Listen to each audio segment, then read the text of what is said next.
পৰীক্ষিতক যেতিয়া সম্পূৰ্ণ ভাগৱত কথা সুখদেৱে ক'লে, পৰীক্ষিতৰ মনৰ ভয় ভাৱ নাইকিয়া হৈ গ'ল।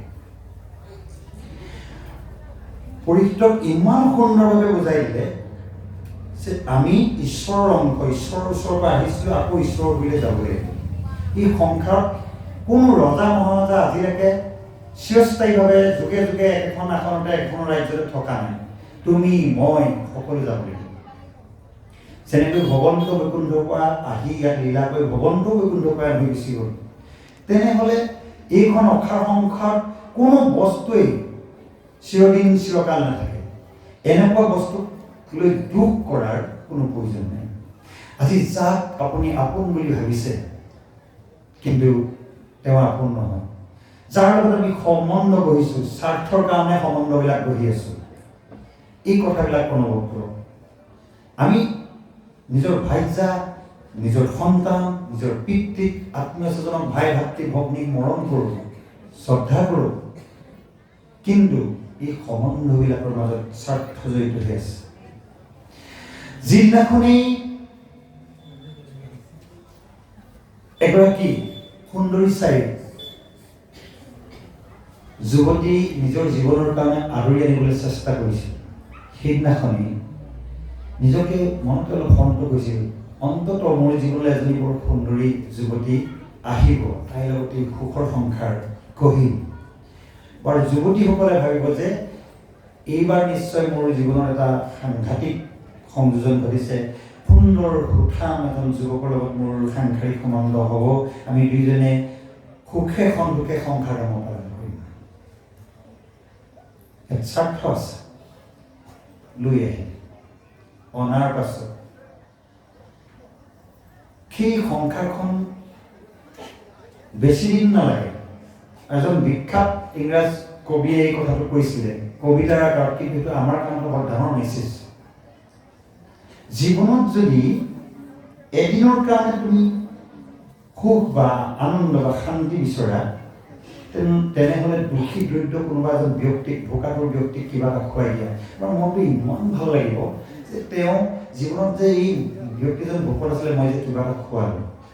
কিন্তু দুদিনমানৰ কাৰণে যদি কিবা আনন্দ লাগিব বিচৰা বা মনটো আনন্দ কৰি ৰাখিব বিচৰা, ক'ৰবাত ফুৰিবলৈ যোৱা, সেই স্মৃতিবিলাক সজীৱ হৈ থকালৈকে তোমাৰ মনটো ইমান আনন্দ লাগিব, ভাষাৰে বুজাব নোৱাৰি।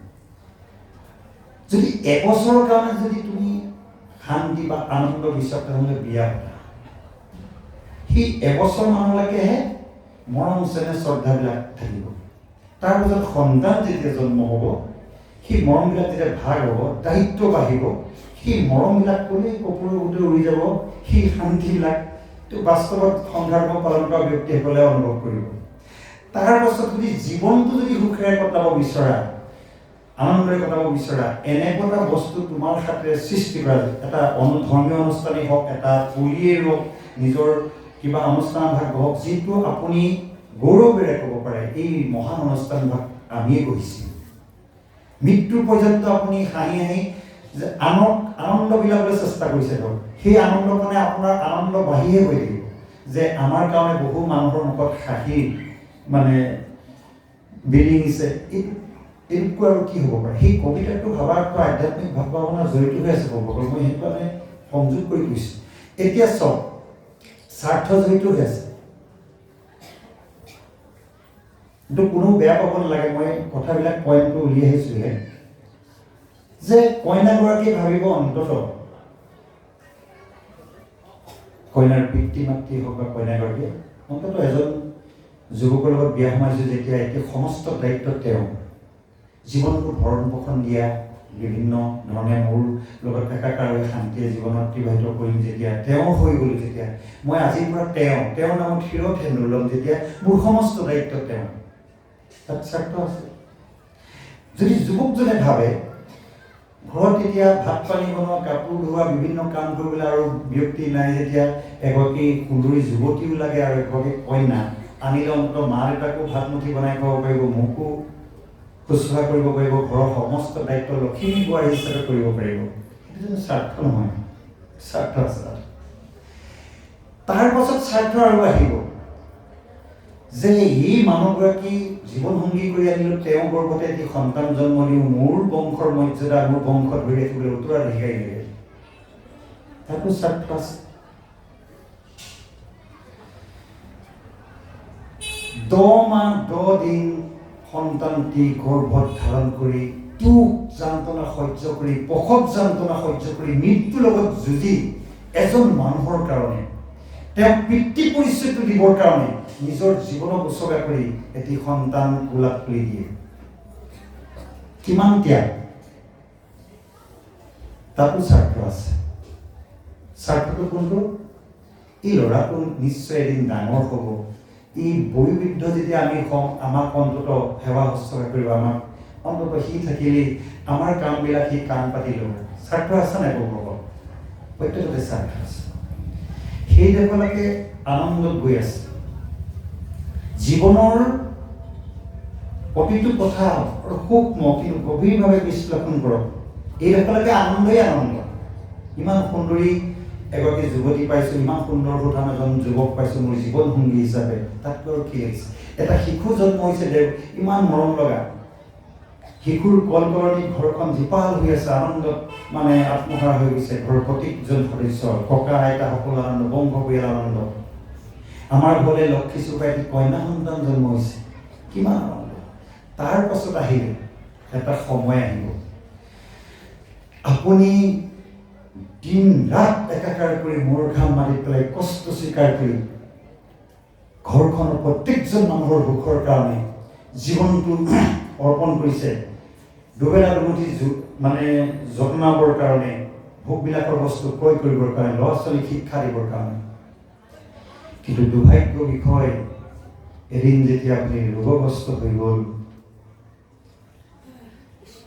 আপোনাক সেই সময়ত 2-এটা দিন খুব শুশ্ৰূষা কৰিব।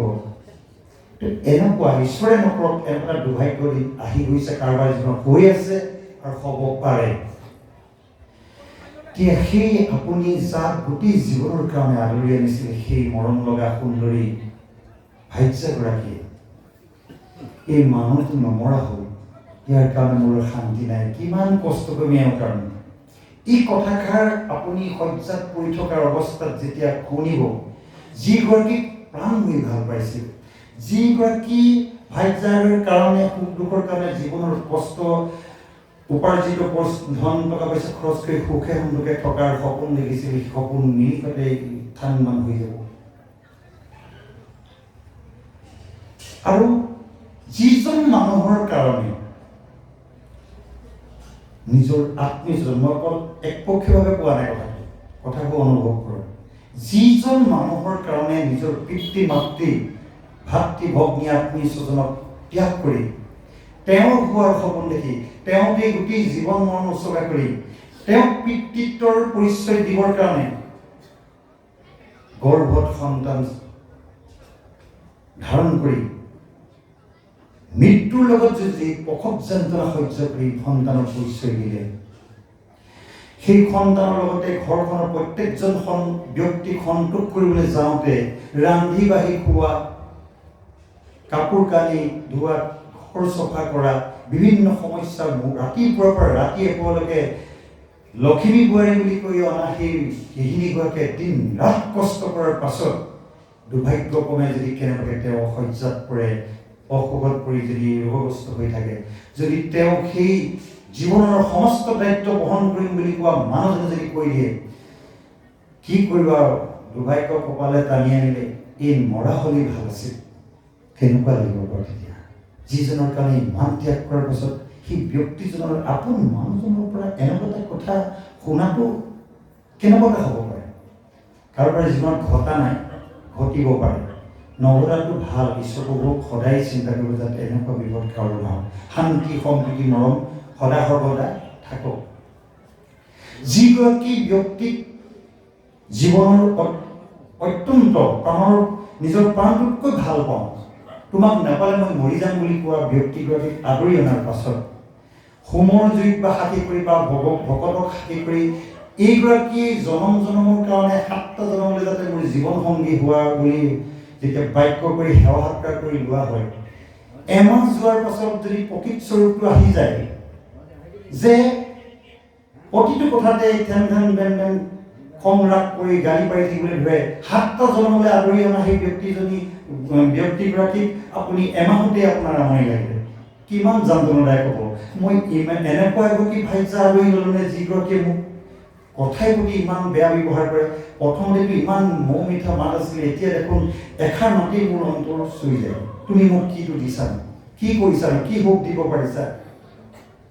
তদ্দুত মানুহজনেও যদি তোমাক মই সুখে ৰাখিম, তুমি একো চিন্তা নকৰিবা, তোমাক মই ৰাণীৰ দৰে ৰাখিম বুলি আনি যেতিয়া ঘৰত এমাহমানৰ পাছত যেতিয়া চৰিত্ৰটো সলনি হৈ যায়, ৰাতি ঘৰলৈ নাহে, কাৰোবাৰ ঘৰত সোমাই থাকে, কাৰোবাৰ ঘৰত যোৱা পকা খেলি থাকে, নাখাবলগীয়া মাদক দ্ৰব্য খাই আহি ঘৰত যদি আপোনাক গটা মাৰি দিয়ে, গুৰিয়াই দিয়ে, কেনেকুৱা লাগিব। জনমলৈ তেওঁ হোৱাৰ সপোন দেখা, সেই সপোনবোৰ কৰি গ'ল। সেয়াই সম্বন্ধন। এটা সময় আহিব আমাৰ পুত্ৰই ক'ব, এই বুঢ়াটো মৰি যোৱা হ'লে ভাল আছে। কাৰোবাৰ জীৱনত এইবোৰ সদায় সৰ্বদা ঘটি আছে। সেই কথাই শাস্ত্ৰত উল্লেখ কৰিছে। ব্ৰহ্ম উপদেশ মানে পৰীক্ষিতক ব্ৰহ্মজ্ঞান দিছিলে যে ব্ৰহ্মই সত্য, ঈশ্বৰে সত্য, বাকীবোৰ চব চিৰস্থায়ী বস্তু নহয়, সাংসাৰিক বস্তু, সমন্বয়ী হওক, যিবিলাক বস্তু ভোগবিলাকৰ কাৰণে আমি লৈ আছোঁ, এইবোৰ ক্ষণস্থায়ী। কি কৈছে?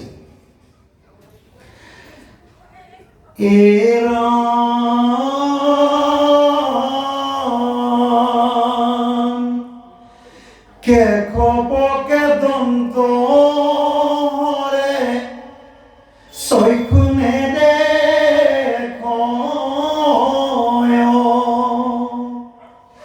এনোৱা দুখক গুঞ্জি জীৱাক বঞ্চয়। ইমান সুন্দৰকে দূৰৰ বস্তু দেখি থকা চকুকেইটাই যেতিয়া জলমল দেখিবলৈ লাগিব, দূৰৰ বস্তু নেদেখা হ'ব, ওচৰৰ বস্তু জুপি থাকিবলগীয়া হ'ব। কিচকিচাই থকা এই কলা চুলিকেইটা যেতিয়া বগা হৈ যাব, যৌৱন কালত ইমান সুন্দৰ তেজে ফাটি যাওঁ ভৰি যাওঁ হৈ থকা এই সুন্দৰ গাল দুখন বা হাত ভৰিবিলাক বা দেহটো যেতিয়া সুতুৰা পৰি যাব, চকমকাই থকা এই বগা দাঁতকেইটা যেতিয়া এটি দুটি কৰি আমাৰ সংগ ত্যাগ কৰি গুচি যাব, ইমান দুখ কষ্টৰ মাজতো জীয়াই থকাৰ হাবিয়াস, ইমান গালি গালাজ আত্মীয়স্বজনৰ পৰা ভৎসনা কৰাৰ পাছতো জীয়াই থকাৰ হেঁপাহত আমি সদা সৰ্বদা ঈশ্বৰক পাহৰি ই জালা যন্ত্ৰণাৰ মাজত নিজকে ডুবাই ৰাখোঁ।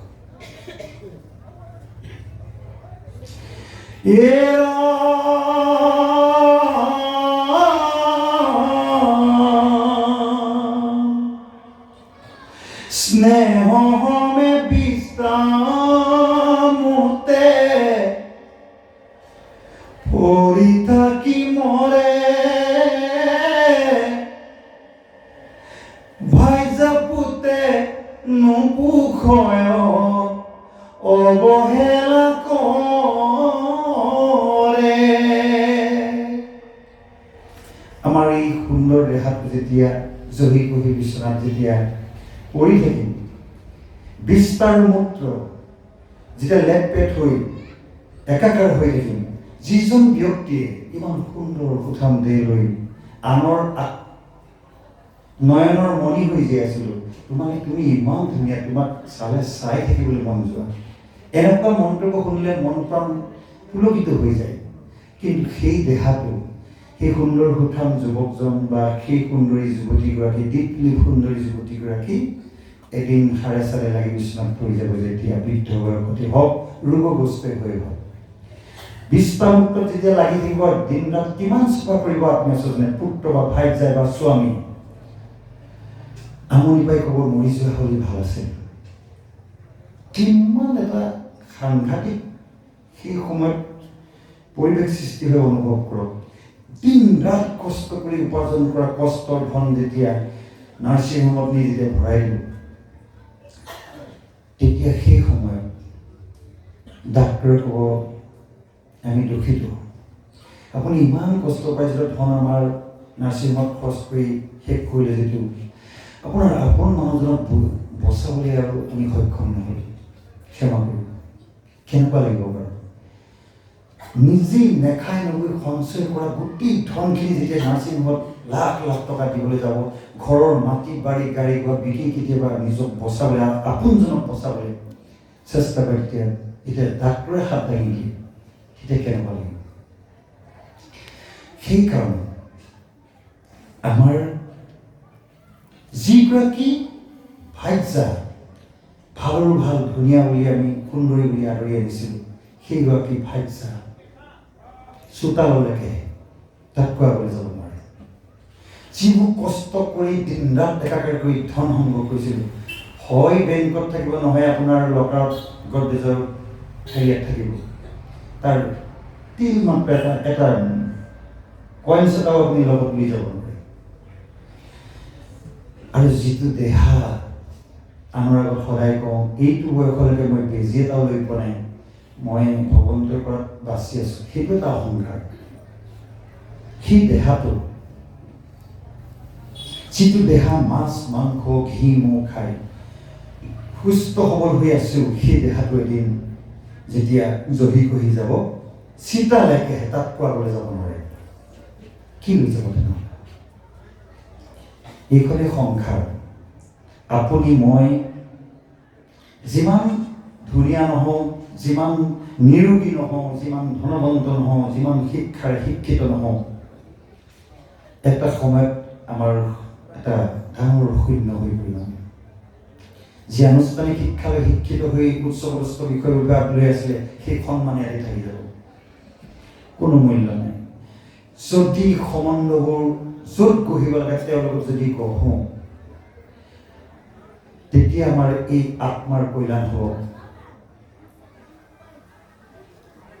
পূৰ্বজন্মত ভুল কৰি অহাৰ কাৰণে আজি দুখ যাতনা ভোগ কৰিছোঁ। আজি যদি ঈশ্বৰৰ নামত নিজকে অৰ্পণ কৰোঁ, ঈশ্বৰৰ লগত যদি সম্বন্ধ গঢ়োঁ, তেতিয়া ঈশ্বৰে আমাক ঈশ্বৰৰ ৰাজ্যলৈ লৈ যাব বুলি অলপ আগতে এই কথাখিনি কৈ গৈছোঁ যে মুহুৰ স্বৰূপ চিন্তে যিটো জন মুহুৰ স্বৰূপ পায়, সৌয়া পাৰিষদ থাকে বৈকুণ্ঠত, তাৰো জন্ম মৃত্যু নাই। ভগৱন্ত প্ৰভুৱে ভাগৱত কথাৰ যোগেদি আমাক অভয় দিছে যে তুমি মোৰ চৰণত শৰণ লোৱা। শ্ৰীমদ ভাগৱত গীতাত অৰ্জুনক কৈছে, তুমি সমস্ত ধৰ্ম ত্যাগ কৰি মোৰ চৰণত শৰণ লোৱা, মই তোমাক সমস্ত পাপৰ পৰা উদ্ধাৰ কৰিম। ই সমস্ত ধৰ্ম মানে যিবিলাক ধৰ্মৰ দ্বাৰা আপোনাৰ আত্মাৰ কল্যাণ সাধন নহয়, যিবিলাক ধৰ্ম কৰিছোঁ বুলি আপুনি বিভিন্ন নকৰিবলগীয়া দেৱ দেৱতাৰ পূজা, বিভিন্ন ঠাইত আপুনি নকৰিবলগীয়া পূজা পাতলৰ বিভিন্ন কৰ্ম কৰি আছে, সেইবিলাক চব ত্যাগ কৰি মোৰ চৰণত শৰণ লোৱা, মই তোমাক সমস্ত পাপৰ পৰা উদ্ধাৰ কৰিম বুলি ভগৱন্তই অভয় বাণী দিছে। আৰু ই যে অভয় বাণী দিছে, দ্বিতীয়তে আৰু এটা শ্লোক শ্ৰীমদ ভাগৱত গীতাৰ, সেই শ্লোকটো শুনিলে আপোনালোকে নিজেই অনুভৱ কৰিব ইয়াৰ দ্বাৰা কিমান উপকাৰ হ'ব পাৰে। তাত কৈছে, যি মোৰ অনন্য ভাৱনাৰে মোৰ চৰণ সেৱা কৰে, মোক সমস্ত অৰ্পণ কৰে, আত্মা দেহ মন চিত বুদ্ধি স্থাৱৰ সম্পত্তি পুত্ৰ ভাজ্যা সকলো মোক অৰ্পণ কৰে, মোৰ ভাৱনাত তন্ময় হৈ থাকে, তেওঁ সমস্ত দায়িত্ব মই লওঁ। তেওঁ খাব বিচৰা বস্তু মই যেনে তেনে তেওঁ কিবা প্ৰকাৰে হ'লেও দিম। তেওঁ প্ৰয়োজনীয় সমস্ত এই সংসাৰত থকা সমস্ত প্ৰয়োজনীয় বস্তু মই তেওঁক যোগান দিম। আকস্মিকভাৱে সংযোগ হৈ তেওঁ সেইখিনি লাভ কৰিব। আৰু এই সংসাৰ ত্যাগ কৰাৰ পাছত যমৰ যাতনাৰ পৰা হাত সৰাই বৈকুণ্ঠলৈ নিয়াৰ দায়িত্ব মোৰ। ইমান অভয়বাণী দিয়াৰ পাছতো ঈশ্বৰৰ প্ৰতি আমাৰ বিশ্বাস নাই। আমি মানে ঈশ্বৰৰ ধৰ্মকৰ্মৰ পৰা আঁতৰি থাকক কোনোবাই ক'লেও তাকে নালাগে। এতিয়া পৰীক্ষিতক সেই ব্ৰহ্মকোণ, সেই জ্ঞানটো যেতিয়া শুকদেৱে গোটেই আৰম্ভণিৰ পৰা শেষলৈ দি গ'ল, পৰীক্ষিতে বুজি পালে যে সংসাৰখন অসাৰ। এই ভাজ্যা পুত্ৰই, পৰীক্ষিতৰ এটি সন্তান আছিল, নাম জন্মেজয়। তেওঁ ভাজ্যা আছিল মৰমৰ, তেওঁ ৰাজ্য আছিল। কিন্তু সেই মুহূৰ্তত শুকদেৱে সুধিছে, মই যে ইমানখিনি কথা কৈ গ'লো, এই কথাখিনি তুমি হৃদয়ংগম কৰিলানে? মই কোৱা কথাবিলাক তুমি হৃদয়ংগম কৰি নিজৰ মনত যদি শান্তি পোৱা তেতিয়াহে তুমি ধন্য হ'বা, তোমাৰ কল্যাণ সাধন হ'ব। তোমাৰ যদি সংশয় থাকে পুনৰ প্ৰশ্ন কৰা। এতিয়া পৰীক্ষিতে হাতযোৰ কৰি কৈছে, হে গুৰুদেৱ, কোনোবা জন্মৰ নিশ্চয় পুণ্য আছিল, মই সৌভাগ্যশালী আপোনাৰ দৰে এজন গুৰুৰ সান্নিধ্য পালোঁ, যিজন গুৰুৱে মোক এই ব্ৰহ্মজ্ঞান দিলে। ঈশ্বৰে সত্য, বাকী সকলো অসাৰ। মোৰ ভাৰ্যা পুত্ৰ ৰাজ্য ভোগ বিলাসে হৈ ইয়াতে থাকি যাব। মাত্ৰ মই কৰা ভুলৰ কাৰণে আজি মই নিজেই অনুতপ্ত হৈছোঁ, কিন্তু এই ভুলৰ মাজতো মই এপাহ ফুল বিচাৰি পালোঁ। সেই ফুলপাহ হৈছে আপোনাৰ মুখপদ্মখনতে প্ৰকাশিত হোৱা ঈশ্বৰৰ পবিত্ৰ গুণনামৰ মহিমা চৰিত্ৰ, যি ফুলপাহৰ প্ৰতিটো পাহি মোৰ হৃদয়ত বৰ্ষিত হৈছে। আজি মই ধন্য, মোৰ মৃত্যুলৈ ভয় নাই। পৰীক্ষিতে শেষ মুহূৰ্তত ব্ৰহ্মজ্ঞান এনেকুৱা ধৰণে লাভ কৰিলে, তেওঁ মৃত্যুলৈ মানুহে ভয় কৰে। আমি প্ৰত্যেকেই ভয় কৰোঁ মৃত্যুলৈ, কিন্তু এটা সময় আহিব আপুনি ব্ৰহ্মজ্ঞান লাভ কৰাৰ পাছত মানুহে কি ক'ব? এতিয়া আৰু মই তাবিজ নিপিন্ধো, কোনোবাই মোক মাৰিলেও মাৰিব, ঈশ্বৰৰ ইচ্ছামতে হ'ব। এতিয়া মোক কোনো তেনেকুৱা তাবিজ বা ৰক্ষা কবচ নালাগে। এতিয়া মোক কোনো অস্ত্ৰ শস্ত্ৰ বন্ধুবাও নালাগে চেফটিৰ কাৰণে। এতিয়া ঈশ্বৰে যিটো কৰিব সেইটোৱে হ'ব। মই ঈশ্বৰৰ ইচ্ছামতেহে মই মৰিম। মই য'তেই নাথাকোঁ, মৃত্যু আহিবলগীয়া হ'লে কোনো ৰক্ষা কৰিব নোৱাৰে। সেই পৰম সত্যটো যেতিয়া উপলব্ধি হ'ব যে ব্ৰহ্মই সত্য, বাকীখিনি শংকৰাচাৰ্যই কৈছিলে, আদিগুৰু শংকৰাচাৰ্যই, যে ব্ৰহ্মই সত্য, জগত মিথ্যা, জগতখন মিছা, ব্ৰহ্ম ঈশ্বৰে সঁচা। সেইকাৰণে পৰীক্ষিতেও সেইটো অনুভৱ হ'ল। এতিয়াও পৰীক্ষিতে সেই ব্ৰহ্মজ্ঞান যেতিয়া লাভ কৰিলে, সেই ব্ৰহ্মজ্ঞানৰ মহামহিমাৰ যোগেদি কৈছে, এতিয়া মই নিজকে অত্যন্ত আত্মান্তিক সুখ অনুভৱ কৰিছোঁ, আৰু এই মুহূৰ্ততে মই তক্ষক আহ্বান কৰিছোঁ। ঋষিপুত্ৰই যে অভিশাপ দিছিলে তক্ষকে 7 দিনৰ ভিতৰত দংশন কৰিব বুলি, এতিয়া মই সাপটোক আহ্বান কৰিছোঁ, মোক ফুটক। মই মৃত্যুক আদৰিবলৈ সাজু আছোঁ। এতিয়া মৃত্যুলৈ মোৰ ভয় নাই। এতিয়া মই ঈশ্বৰক হৃদয়ত ধ্যান কৰি মই মৃত্যুৰ বাবে সাজু হৈছোঁ। মৃত্যুলৈ মোৰ কোনো ভয় নাই। মই পৰম ব্ৰহ্মত লীন যাম। এই পৰীক্ষিতে ঈশ্বৰৰ হৃদয়ত ধ্যান কৰি একান্ত মানে সকলো সংসাৰিক চিন্তা ভাৱনা ত্যাগ কৰি ঈশ্বৰত ৰূপটো ধ্যান কৰি নাম জপিবলৈ লাগিব। তো সেই মুহূৰ্ততে সেই তক্ষৰূপী সাপটো আহি পৰীক্ষিতক নাম মাত্ৰ খুঁটটোহে মাৰিছে, লগে লগে পৰীক্ষিত চাই হৈ গ'ল। কিন্তু পৰীক্ষিতে সাপে ফুটাৰ আগতেই পৰম ব্ৰহ্মৰ লগত বিলীন হৈ গ'ল। তেওঁ সংসাৰৰ কোনো দুখে তেওঁক ক্ৰিয়াই নকৰিলে। সেইকাৰণে আমাৰ মহাপুৰুষ শংকৰ গুৰুজনে ঈশ্বৰ নামৰ মহামহিমাৰ বিষয়ে এজনা বৰ সুন্দৰ নামচন্দ লিখিছে।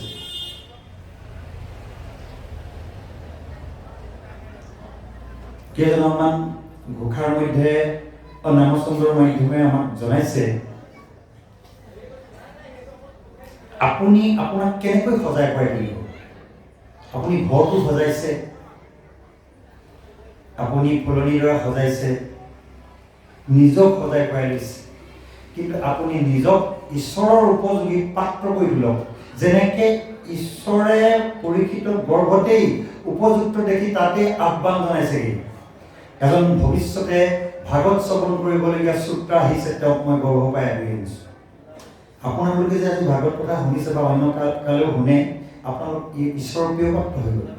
এতিয়া সেই নামচন্দ্ৰ ভাগৰ প্ৰত্যেকটো পংক্তিতেই এটা এটা মেছেজ আহিছে, আপোনালোকে চাব। ৰাম জয়, হৰি জয়, ৰাম কৃষ্ণ ৰাম হৰি জয়।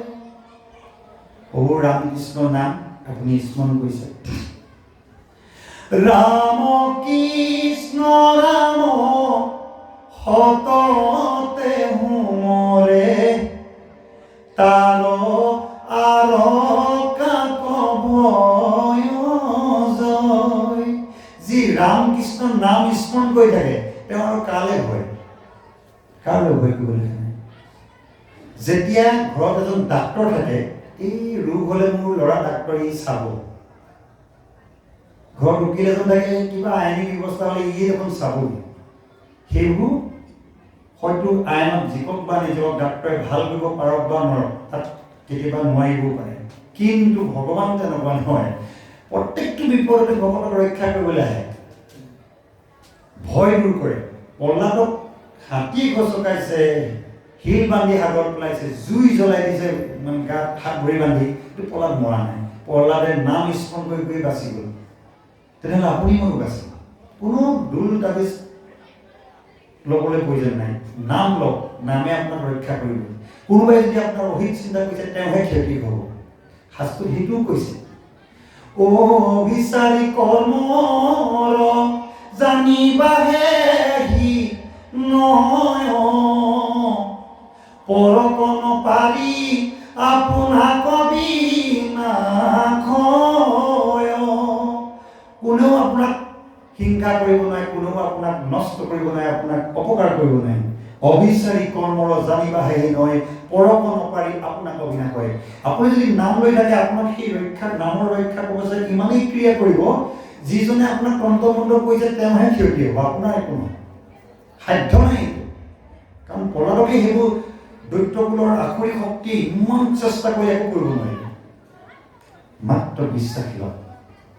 আৰু নামচন্দত আৰু এটা কথা কৈছিলে, গোবিন্দ ৰাম মুৰাৰী, মুকুন্দ ৰাম মুৰাৰী, ভকতি ৰোচন দুখ বিমোচন, ভকত ভয় হাৰে। ভগৱন্তৰ নাম ল'লে ভকতৰ ভয় নাশ কৰি পেলাব। ভয়, আপোনাৰ ভয় ভাৱ যদি কাৰোবাৰ শত্ৰুলৈ ভয় থাকিব পাৰে, মৃত্যুলৈ ভয় থাকিব পাৰে, ৰোগলৈ ভয় থাকিব পাৰে, বা বিভিন্ন আমাৰ জীৱনত ভয় আহে। কাৰোবাক জীৱনৰ পৰা হেৰুৱাৰ ভয় থাকিব পাৰে, দুৰ্ঘটনা হোৱাৰ ভয় থাকিব পাৰে।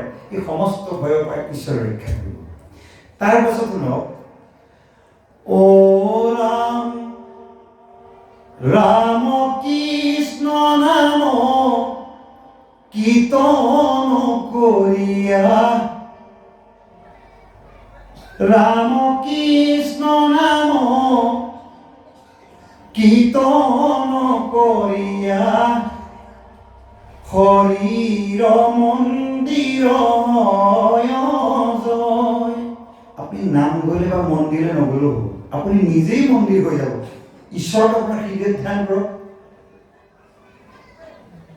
আপুনি নিজেই নামৰ কি হ'ব। হৃদয়ত ভগৱান আছে, আপুনি মুখত ৰাম নাম লৈছে, আপুনি মন্দিৰ হ'ল। আপোনাক দেখালৈকে মানুহে কৃষ্ণ কৃষ্ণ ক'ব। কোনোদিন কোনো কালে কাকো কোনেও সন্মান নজনা ব্যক্তিও আপোনাক কৃষ্ণ ক'ব। সেই শক্তিটো আপোনাৰ গালৈ আহিব, আপুনি মন্দিৰলৈ ৰূপান্তৰিত হ'ব। আপোনাৰ হৃদয়ত ভগৱান আছে, ভগৱানক প্ৰতিষ্ঠা কৰিছে। আপোনাৰ এই জগাটো হৈছে নামঘৰ, মন্দিৰ। আপুনি মন্দিৰলৈ ৰূপান্তৰিত হ'ল। আপোনাক দেখাৰ লগে আপোনাক কোনোদিনে কোনো সেৱা নকৰা বা শ্ৰদ্ধা নকৰা ব্যক্তিয়ে লাহে লাহে দেখিবলৈ পাব আপোনাক কৃষ্ণ বুলি কৈছে। সেই শক্তিটো আপোনাৰ গালৈ আহিব। ও ৰাম কৃষ্ণ ৰাম কীৰ্তন প্ৰভাৱে, সংসাৰে সুখে তৰয় জয়। ৰাম কৃষ্ণ নাম আপুনি উচ্চাৰণ কৰি পুৱা গধূলি গাই থাকিলে আপোনাৰ সংসাৰৰ দুখ যন্ত্ৰণাবিলাক নাইকিয়া হৈ যাব। দুখ আহিলেও আপুনি সহ্য কৰিবলৈ শক্তি পাব। নিশ্চয় পূৰ্বজন্মত ভুল কৰিছিল, যাৰ কাৰণে এতিয়া ঈশ্বৰে সেই কষ্টখিনি দিছে। কষ্টখিনি শেষ হোৱাৰ পাছত নিশ্চয় সুখ আহিব। কাৰণ মইতো দুখ কৰিলে মই তাৰ কষ্ট ভোগ কৰিবই লাগিব। কিন্তু ঈশ্বৰে আপোনাক কষ্ট দিলেও কমকৈ দিব। আপুনি পূৰ্বৰ পৰা ভুলৰ কাৰণে, পাপৰ কাৰণে দুখ কষ্ট ঘাত প্ৰতিঘাত আহিব পাৰে, কিন্তু সংসাৰে সুখে কৰে বুলি কৈছে। এ ৰাম ৰাম কৃষ্ণ ৰাম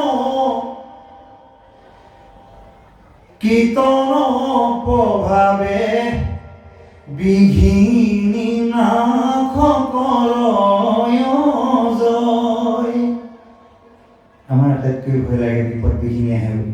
সেই প্ৰভু, মোৰ পৰিয়ালটো বিপদ বিঘিনি ভাগি নকৰা প্ৰভু, মোক সদা সৰ্বদা তুমি যাতে শংখচক্ৰ গদা পদ্ম ধৰি ৰক্ষা কৰা। আপুনি দেখিবলৈ পাব আপোনাৰ হ'বলগীয়া বিপদ বিঘিনি আহিলেও আপোনাক যেনে তেনে বচাই দিছে, ডাঙৰ এক্সিডেণ্টৰ পৰা আপোনাক বচাইছে। আপুনি গছত মাৰি দিয়াৰ পাছতো সাপটোৱে আপোনাক খুটা নাই। যিটো কুকুৰে ইমান মানুহ কামুৰিছে, আপোনাক গাত ঘঁহা খাই গৈছে, আপোনাক কামোৰা নাই। ছাৰ ৱাল্টাৰ স্কটক এটা কথা কৈছিলে, আপোনাৰ গাত এনে কি গুণ আছে যে হিংস্ৰ প্ৰাণীও আপোনাক দেখোন ভৰিত আহি লেও হৈ দিয়ে। ছাৰ ৱাল্টাৰ স্কট ইমান সাধু ব্যক্তি আছিল, তেওঁ কৈছে যে মই জীৱনত কাকো দুখ দি পোৱা নাই, কাৰো বিষয়ে বেয়াকৈ ভাবি পোৱা নাই।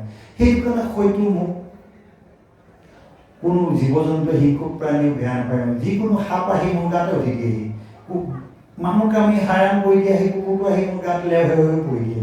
সিহঁতেও চিনি পায় মানুহ। ঠিক তেনেদৰে আমাৰ গুৰুজনে কৈছে, যাৰ হৃদয়ত শান্তি প্ৰতিষ্ঠা হ'ল, বৈৰীয়ে বৈৰিতা ত্যাগ কৰে।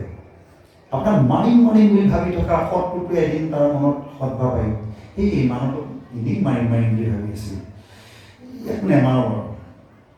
তাৰমানে ভগৱানে তাৰ হৃদয়ত তাকে সুগুৰি দিব, মই থাকোঁতে মোৰ প্ৰিয় ভক্তক মাৰিলে তই কোন? লাগিলে তাকেই মাৰি শেষ কৰিব।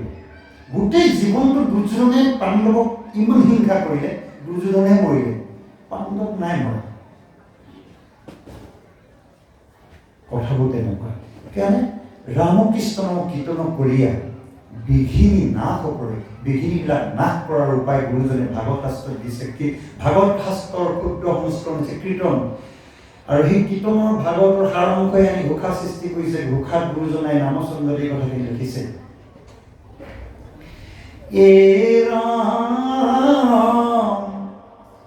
ৰাম কৃষ্ণ ৰাম ৰখ কলবিয়া মুকুতি কোন গময় জয়। ৰাম কৃষ্ণ নাম যিজনে অতি শ্ৰদ্ধাৰ ভক্তিয়ে ল'লে, সেইজন ব্যক্তিক যদি ভগৱানে কয় বৈকুণ্ঠলৈ যাওঁ ব'লা, মই নাযাওঁ প্ৰভু, মই সিমানৰ উপযোগী নহয়, মই ভকতৰ লগত থাকিম।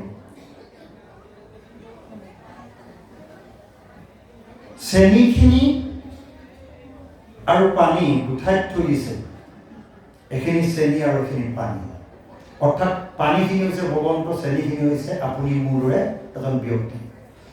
যেতিয়া চেনিখিনি পানীখিনি মিলাই দিব, চেনিখিনি অস্তিত্বই নাইকিয়া হৈ যাব।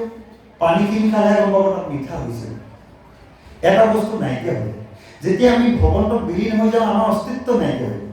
তাৰ সলনি চেনি হিচাপে থাকিবলৈ দিয়ক, মই দূৰৰ পৰাই তোমাক ভাবি থাকিম, পানী ভাগে থাকক, চেনি ভাগে থাকক।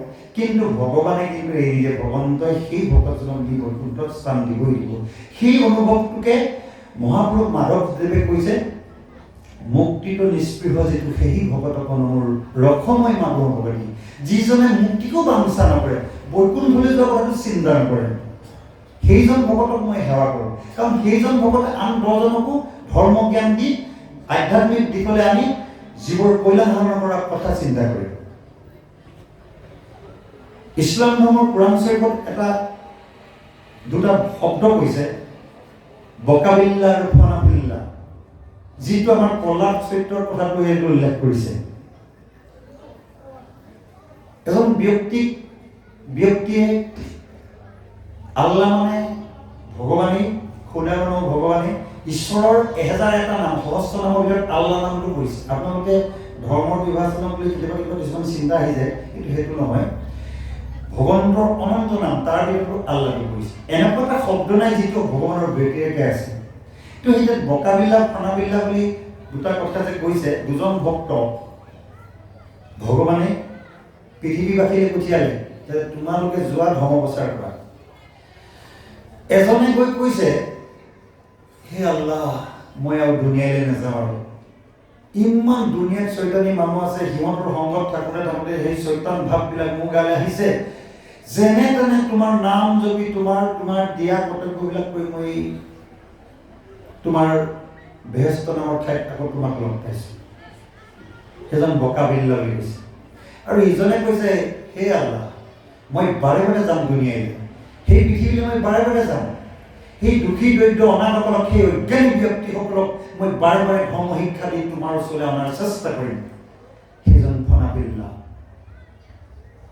আৰু প্ৰহ্লাদকো কৈছিলে তুমি 5 বছৰ বয়সতে যিটো ধৰ্ম কৰিলা তুমি এতিয়া বৈকুণ্ঠলৈ যাব পাৰা। প্ৰহ্লাদে কিন্তু তেতিয়া কৈছে যে মই নাযাওঁ। কথাটো সামঞ্জস্য আছে কাৰণে উত্থাপন কৰিছোঁ। পুৰাণ চৰিত্ৰৰ কথা এটা ইয়াত কেলৈ উল্লেখ কৰিছে বুলি বিতৰ্ক নকৰিব। প্ৰত্যেকটো ধৰ্মৰ মূল মন্ত্ৰ একেটাই, লা ইলাহা ইল্লাল্লাহ মুহাম্মদ ৰাসূলুল্লাহ। মানে আল্লাহে এজন উপাস্য দেৱতা, যিজনৰ প্ৰেৰিতটো হযৰত মুহাম্মদ। সেই কথাখিনি সেইটোকে বুজাইছে। আৰু আমাৰ মহন্তৰ কথা শংকৰদেৱে কৈছে যে এক দেও এক হেও এক বিনে নাই। ইছলামত কৈছে এক আল্লাহৰ বাদে কোনো উপাস্য দেৱতা নাই। আমাৰ শংকৰদেৱে কৈছে যে কৃষ্ণস্তু ভগৱান স্বয়ং। মাধৱদেৱে কৈছে যে কৃষ্ণ বিনে শ্ৰেষ্ঠ দেৱ নাহি নাহি আৰু কথাটো একেটাই। কিন্তু ধৰ্মবোৰ আমি ব্যক্তি পালে আমাৰ হিন্দুৱে হওক মুছলমানে হওক তন হাই লাগি কটাকটি কৰি বিভিন্ন বেয়া পৰিস্থিতি লৈ গৈছে, কিন্তু মূল সত্তাটো একেই। পঢ়ি আমি চাই যিবিলাক অনুভৱ কৰিছোঁ তাৰ ফালৰ পৰাহে কৈছোঁ। আৰু যে কি নহওক প্ৰহ্লাদক কৈছে তুমি বৈকুণ্ঠলৈ গ'লা। প্ৰহ্লাদে কৈছে যেতিয়ালৈকে এই দৈত্য ৰাজ্যত থকা শিশুসকলক বা দৈত্য ৰাজ্যত থকা ব্যক্তিসকলক ঈশ্বৰৰ গুণ গান শিকাই বুজাই তোমাৰ ওচৰলৈ নিব নোৱাৰোঁ তেতিয়ালৈকে মই অকলে কেতিয়াও বৈকুণ্ঠলৈ নাযাওঁ। কথাটো মিলিছে। সেই 5জন যিজন বান্দা, যিজনে হে আল্লাহ মই বাৰে বাৰে দুনিয়াত যাম তাৰ ব্যক্তিসকলক শিকাই বুজাই মই তোমাৰ ওচৰলৈ আনিম বুলি যে বাক্য কৈছিলে, প্ৰহ্লাদেও সেইটোকে কৈছে।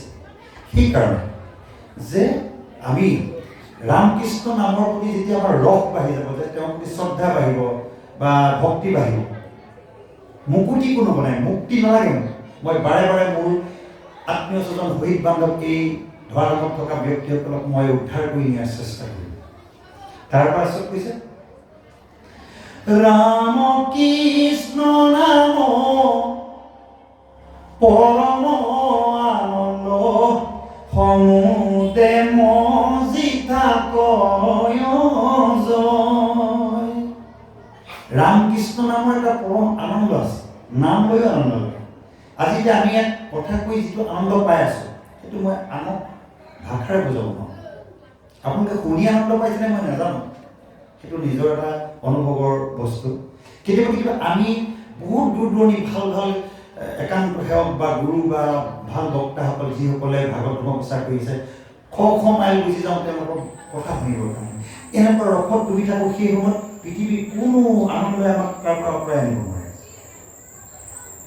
কোনোবাই হয়তো কিবা খাই ভাল পাইছে, কোনোবাই মোবাইল চাই ঘৰতে বিচনাত আনন্দ কৰি ভাল পাইছে, কিন্তু যাৰ যিটো প্ৰতি ৰামকৃষ্ণ নামৰ পৰম আনন্দ সমুদ্ৰে মজি থাকে।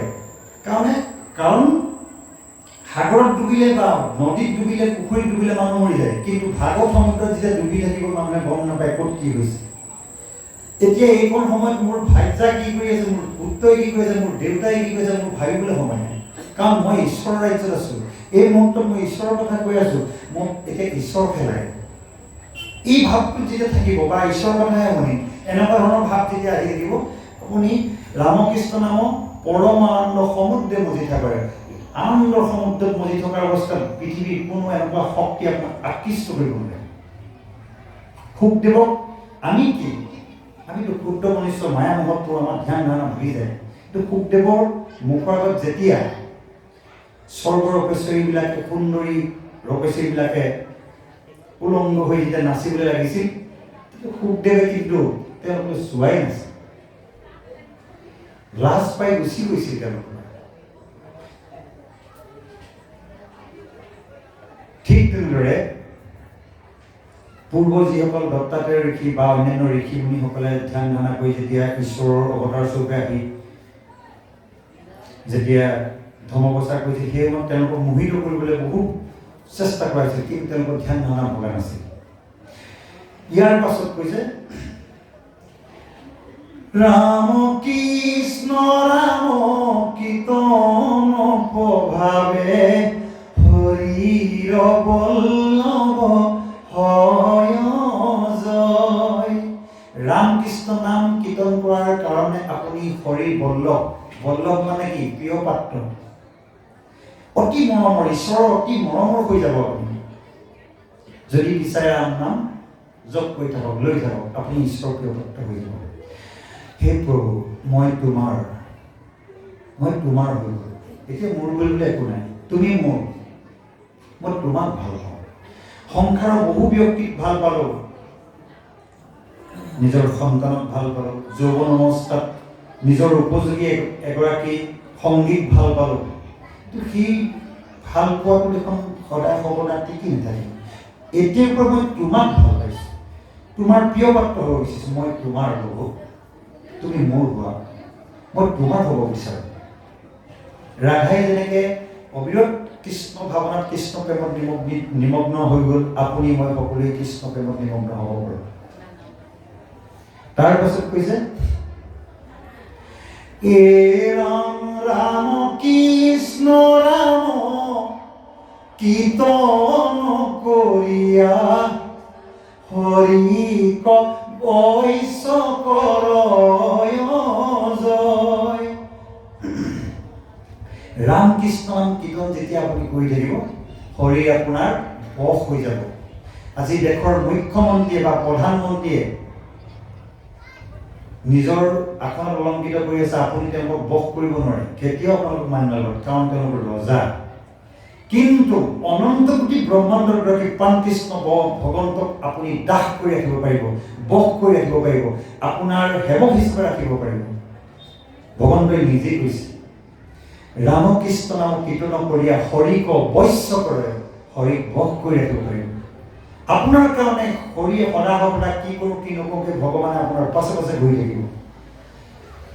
অবিশ্বাস নকৰিব, ভাগৱতে কৈছে বলি ৰজাৰ ৰাজসভাত বলি এজন প্ৰহ্লাদৰ নাতি, বিৰোচনৰ পুত্ৰ।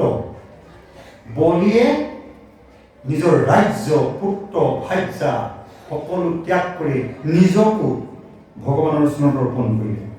যি যিমান মূলধন ব্যৱসায়ত খটাব সিমান পৰিমাণৰ তেওঁ লাভৱান হ'ব। কোটি টকা ব্যৱসায়ত খৰচ যদি লগাই কোটি টকা উপাৰ্জন হ'ব, 1000 টকা লগালে 1000 টকাহে লাভ হ'ব, কোটিত কোটি, হাজাৰত হাজাৰ। বলিয়ে নিজৰ সমস্ত দি দিলে, যাৰ কাৰণে তাৰ ফলশ্ৰুতি হিচাপে বলি হোটলপুৰীখনকে ভগৱন্তই দি দিলে। তাতকৈ ডাঙৰ কথা, বলি ৰাজসভাত ভগৱন্তই চক্ৰ ধৰি ৰৈ আছে, দ্বাৰপাল হিচাপে, দাস হিচাপে, বৈশ্য হিচাপে। আমি সেই গুৰুজনাৰ অমৃতময় বাণী সদায় গাওঁ, বলি নিগদতি যদুপতি অ ৰাম ৰাম ৰাম ৰাম ৰাম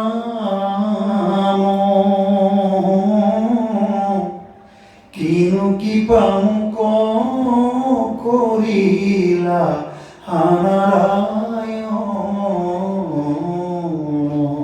বলিয়ে কান্দি কান্দি ভগৱন্তক কৈছে, বলি নিগদতি মানে বলিয়ে কৈছে, হে প্ৰভু কি কৃপা কৰিলা মোক, ও দেৱৰ দুৰ্লভ আতিশয় ও ৰাম ৰাম ৰাম ৰাম ৰাম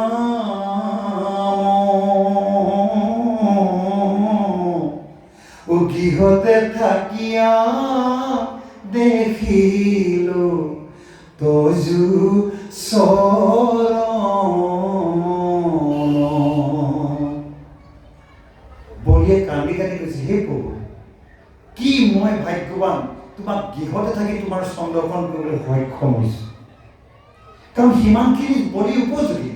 বলিয়ে 3 পদ ভূমি দিয়াৰ যেতিয়া বাক্য কৰিলে, ৰাজ্য বা নিজৰ ভাৰ্যাৰ কথা, পুত্ৰৰ কথা, সম্পত্তিৰ কথা চিন্তা কৰা নাই, নিজৰ শিৰো অৰ্পণ কৰি দিলে। সমস্ত দি দিয়াৰ পাছত বলিক হোটলপুৰী দি দিলে, আৰু সেই হোটলপুৰীত বলিক নিজেই শংখচক্ৰ গদা পদ্ম লৈ বলি ৰাজসভাত ভগৱন্ত দাসৰ দাস হিচাপে, চাকৰ হিচাপে বলি ৰাজসভাত আছে। কিমান সৌভাগ্যৱান, আপোনাৰ মোৰ কথা শুনিবৰ কাৰণে ভগৱান আপোনাৰ ঘৰলৈ আহিব। যদিহে ভগৱানৰ কথা সত্য হয়, যদিহে আপুনি বিশ্বাস আৰু শ্ৰদ্ধাৰে ঈশ্বৰৰ নাম লয়, ভগৱান আপোনাৰ ঘৰত থাকিব। আপোনাৰ প্ৰত্যেকটো বিপদ বা বিঘ্নিৰ সময়ত তেওঁ আপোনাক সদা সৰ্বদা ৰক্ষা কৰিব। আমি নিজৰ জীৱনতো কেতিয়াবা কিছুমান প্ৰমাণ পাইছোঁ, ইমান ডাঙৰ এক্সিডেণ্টৰ পৰা আকস্মিক বাচি গৈছোঁ, ইমান ডাঙৰ ডাঙৰ কিছুমান ঘটনা ঘটিছে, যিটোকে কেতিয়াবা খাবলৈ মন যায়, পাপীৰ মন ধৰক কিবা খাবলৈ মন গ'ল, অলপ পাছত কোনোবা এটা আহি দিয়ে কিন্তু অলপ আগত এদিনটো নিজৰ গালত চৰাই যে এইটো বস্তু মই কিয় খাবলৈ মন গৈছিলে, এইটো মই ইমান হেৰি ক'ব নালাগিছে। ভবাৰ পৰা 45 মিনিটমানৰ পাছত এজন ব্যক্তি আহি মনাবলৈ লাগিছে, ঘপকৈ ভাৱ এটা আহিলে আপোনাক কিবা এটা খুৱাবলৈ মন গৈছে। মই প্ৰভুসকল আপোনালোকক কোনো বহাই কোৱা নাই, ঈশ্বৰ প্ৰভু ভগৱন্তৰ মহিমাৰ কথাহে যে আমাৰ নিচিনা পাপীয়ে তেনেকুৱা এটা কথা ভাবিলোঁ ঘপকৈ, যিটো ঈশ্বৰ প্ৰভুৱে সেই বাক্য ৰক্ষা কৰিবলৈ আহি আমাক কাৰোবাৰ সতৰুৱা হ'লেও দিবলৈ এই ভাবিছোঁ এইটো খাবলৈ মন গৈছিলে, পোৱা হ'লে খালোহেঁতেন। সেই কথাবিলাক তেনেকুৱা। ইয়াত অকণমানো ৰহণ শুনা নাই প্ৰভুসকল, যিটো সত্য কথা সেইটোহে উপস্থাপন কৰিছোঁ। ঈশ্বৰ প্ৰভুক ক্ষমা কৰিব যে ভগৱন্ত আমাৰ দাসৰ দাস, তেতিয়াই হ'ব। কি বুলি কৈছে ভগৱন্তই? যি মোক কৰে আশ, মই তাক কৰোঁ সৰ্বনাশ। প্ৰথমতে আপুনি ভগৱানক আশা কৰি সেৱা পূজা কৰিব, আপোনাক সৰ্বনাশ কৰিবলৈ আছে। আপোনাৰ প্ৰিয় বস্তুবিলাকৰ পৰা আঁতৰাই ৰাখিব। আপুনি ভাল পোৱা মানুহবোৰে আপোনাক এৰি দিব। আপুনি যাৰ লগত বন্ধু বান্ধৱ কৰিছে তেওঁৰ লগত কিবা মনৰ বিভেদ ঘটি তেওঁ আপোনাৰ পৰা কৰি যাব। মানসিকভাৱে আপুনি ভাগি পৰিব। ইমান ভাল মন্দ আছিলে, তেওঁ বাৰু মোৰ পৰা কিবা কৰিব, তেওঁ বাৰু মোক কিয় বুজি নাপালে? কাৰণ ঈশ্বৰে আঁতৰাই দিছে। কাৰণ আপোনাক জুইৰে যেনেকৈ সোণ পুৰি সংশোধন কৰি অলংকাৰ বহাই, তেনেকৈ আপোনাকো জাল্লা যন্ত্ৰণা বিভিন্ন দুখ দি আপোনাক পুৰি আপুনি উপযুক্ত পাত্ৰ হয় নাই চাবলৈ ভগৱানে পৰীক্ষা ল'বই। পৰীক্ষা নিদিয়াকৈ কোনো ছাত্ৰ স্কুলত উত্তীৰ্ণ নহয়, কোনো উচ্চ খাপৰ বা এটা শ্ৰেণীৰ পৰা আন এটা শ্ৰেণীলৈ যাব নোৱাৰে। ঠিক তেনেদৰে আপোনাৰ মোক পৰীক্ষা নকৰাকৈ ঈশ্বৰে বাৰু ঈশ্বৰে যদি নিবনে, প্ৰিয় পাত্ৰ কৰিবনে? পৰীক্ষা কৰিব। চাকৰি এটা দিবলৈ হ'লেও ইণ্টাৰভিউ লাগে, বিভিন্ন ডকুমেণ্টছৰ উপৰিও ফিজিকেলি মেডিকেলি আপোনাৰ সেই মানে ধৰক প্ৰেক্টিকেল ল'ব আপোনাৰ। কিন্তু ঈশ্বৰে আপোনাক পৰীক্ষা নকৰাকৈ আপোনাৰ প্ৰিয় পাত্ৰ হ'বনে? সেইকাৰণে আপোনাৰ মোক পৰীক্ষা ল'ব। যি মোক কৰে আশ, মই তাক কৰোঁ সৰ্বনাশ। তথাপি নেৰে মোৰ পাশ, মই তাৰ দাসৰো দাস। বলিক প্ৰথমতে ভগৱন্তই পৰীক্ষা কৰি নাক পাক মাৰি বন্দী কৰিলে। বলিয়ে তেতিয়া ঈশ্বৰৰ স্বৰূপটো চিন্তি বলিৰ পৰা চলচাতুৰি কৰি ক'লে যে তোমাৰ পৰা মই 3 খোজ মাটি বিচাৰিছোঁ, মোক 3 পদ ভূমি লাগে। বলিয়ে খুব আহিছে।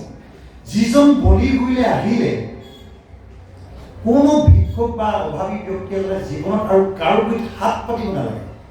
বলি এনেকুৱা এজন দানী মানুহ, আৰু তেনেকুৱা এজন দানী মানুহৰ ওচৰত তোমাৰ নিচিনা এজন ব্ৰাহ্মণ সন্তান আহি 3 খোজ মাটি লাগে বুলি কৈছা, কিন্তু মোৰ দিবলৈও লাজ লাগিব, তোমাৰ খোজাজনৰ লাজ হ'ব লাগিছিল।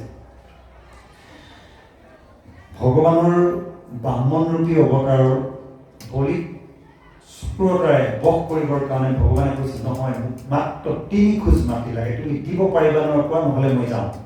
বলিয়ে বৰ বিপাঙত পৰি সত্য খাই ক'লে দিম তোমাক। যেতিয়া দিম বুলি কৈ দিলে, ভগৱান সেই বটু ব্ৰাহ্মণ ৰূপী সেই শিশু, ইমান কোমল নামৰ ল'ৰাটো শিশুটি যেতিয়া বলিৰ গৃহলৈ আহে, বলিৰ ভনীয়েক ৰত্নাৱলীয়ে সেই শিশুটিৰ ৰূপ প্ৰযোজন দেখি মানে ইমান সুন্দৰ সুঠাম মৰম লগা ল'ৰা। বলিৰ ভনীয়েক এজনী আছিলে ৰত্নমালা। তাই এই শিশুটিৰ মুখখন দেখি ইমান মৰম লগা ল'ৰা, এইটো কাৰ ঘৰৰ ল'ৰা? ইয়াক যদি মই পুত্ৰ হিচাপে পালোহেঁতেন, মোৰ কোলাক লৈ মোৰ স্তন খোৱালোহেঁতেন, ইমান মৰম কৰিলোহেঁতেন, এনেকুৱা এটা ল'ৰা মোৰ জীৱনৰ যদি মোৰ সন্তান হৈ আহিলেহেঁতেন। কিন্তু সেই শিশুটোৱে আহি বলিৰ ভগ্নী ৰত্নাৱলীৰ চকুৱে চকুৱে পৰিলে, মনেৰে ক'লে তোমাৰ ভাৱনা মই পূৰ্ণ কৰিম, তথাস্তু। মনেৰে ভাবিছে আৰু মনেৰে উত্তৰটো দিছে। যেতিয়াই সেইজন ব্ৰাহ্মণে 3 পদ ভূমি লৈ বলিক চলনা কৰি এটা বিশাল আকাৰে আকাশ মানে গগনচুলৈকে তেওঁ সেই ৰূপটো 1 খোজ 2 খোজ কৰোঁতে বলি থাকিবলৈ দিবলৈ আৰু জেগা নাইকিয়া হ'ল। গোটেই ৰাজ্য লৈ শেষেই, ইমান এটা বিশাল ৰূপ ল'লে গোটেই ৰাজ্য ভেদ ধুই গুচি গ'ল।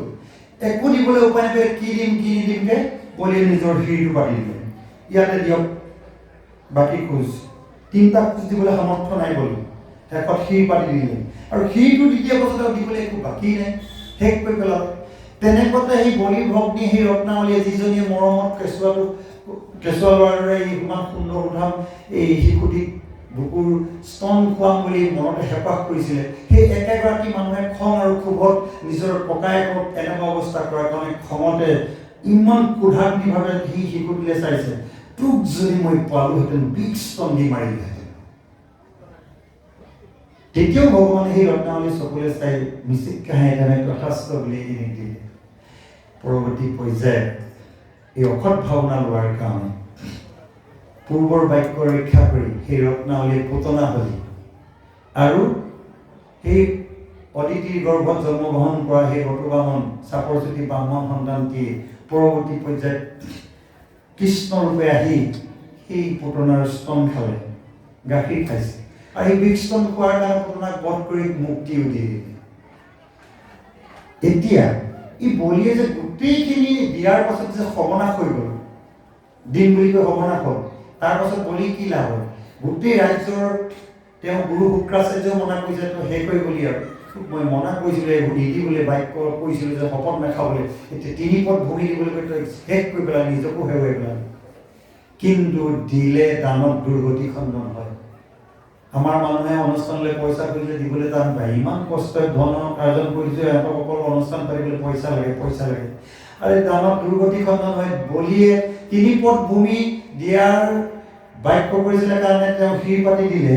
পৰৱৰ্তী পৰ্যায়লৈ অনন্ত কাললৈকে বলিক সুতল কৰি দি দিলে ভগৱন্তই।